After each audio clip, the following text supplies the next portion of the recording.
Okay, it would appear that we're live. Just need to share this into a group. And now we're doing that. So, good morning. And the aim of this little message is just to kickstart your day, to get you thinking in good, positive vibes, and to hopefully give you something that you can latch onto all day long and really move your lives forward. So what I want to talk to you about this morning very, very quickly is a little word called choice. And choice is something that we've all got with everything that we do. And it brings into mind a little concept because it's part of the universal laws. And one of those universal laws is the law of polarity. So I'm currently sat inside this room, but there wouldn't be an outside of this room if there wasn't an outside of the room. And I've got my front, and I've got my back, and I've got my left, and I've got my right. Everything's got the polar opposite, okay? So everything that we do, there is good and there's bad with it. And with good and bad, those are the polar opposites. So on this side is good, and on that side is bad, and if we bring them together, what's in the middle? In the middle of good and bad, it just is, isn't it? It purely is, just is. So there's nothing that's good or bad apart from what we actually put onto it, how we perceive that, whether it's a good thing or a bad thing. So I want you to really start thinking about this as to how are you going to be perceiving anything that happens during your day to day. Are you going to be a glass half full person or a glass half empty person? Okay. If we look for the good in things, you'll find that more good is going to come your way.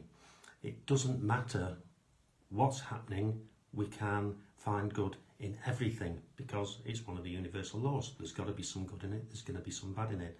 And if we focus on where we are at that moment in time, we're going to be able to control it rather than allowing the circumstances that we're in controlling us. So we're either going to allow those circumstances to control us or we're going to control it.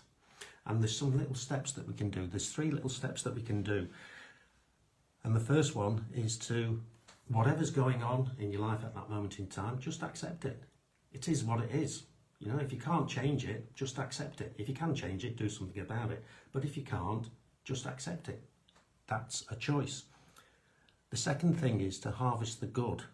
Okay? Harvest the good. In any situation, there is good and bad. So focus on the good that's there, not what's in the bad. Okay? And you'll find that more good comes to you. Excuse me. And the third one is to forgive. To forgive everything that's going on. And when we forgive, to forgive actually means to let go of completely. And if we've let go of it completely, we're not thinking about it. Okay? So the good will continue to grow. It's a choice. We've all got the power to do it, but are we going to use that power? Okay? So whatever happens, you've got a choice. You've got a choice to do whatever you want. And there's a guy who you may not have heard of, in fact, doubt very much that you have. He's a guy called W. Clement Stone. He was the wealthiest man in America by 1970. And he had a little saying where everything, regardless of what it was, he said, that's good. And then he'd work really hard at trying to find what was good in that situation. He was the wealthiest man in America in 1970. That's good. So everything that's happening, just say, that's good. So here's my little challenge for you for today. Just see if you can find the good in everything that happens. And then let us know in the comments below how you get on with it. And I'll be really intrigued. Anyway, hope this has been of use to you. And I'll speak to you again soon. Have a great day. Bye.